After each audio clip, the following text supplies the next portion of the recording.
ICC এবং Indian cricket board বাংলাদেশের সাথে যে ষড়যন্ত্র করতেছে খেলা নিয়ে, খেলা ইস্যুতে রাজনৈতিক ইস্যুকে একত্রিত করার উদ্দেশ্য হলো যে তারা আমাদের দেশ থেকে, আমরা এতদিন বাঙালি বা বাংলা ভাষাভাষী যে মানুষগুলো আছে তারা আমরা জানতাম শুধু যে আমাদের দেশ থেকে ইন্ডিয়াতে ইলিশ মাছ রপ্তানি হতো।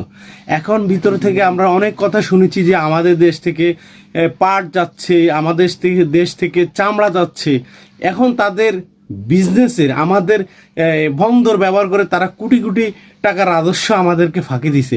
সব কিছু ফাঁকি যখন একসাথে হয়ে গেছে, আমরা ফোকাস হয়ে গেছে এই ফাঁকিগুলা, তখন যে তারা আমাদের সাথে কূটনীতিক সরিয়ে দিচ্ছে, আমাদের দেশে আক্রমণের সম্মুখীন হতে চাচ্ছে। কেন?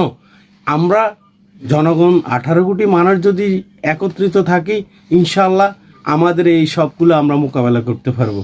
এজন্য আমাদেরকে সকলকে সচেতন হতে হবে, আমাদেরকে আরও দূরদর্শিত হতে হবে।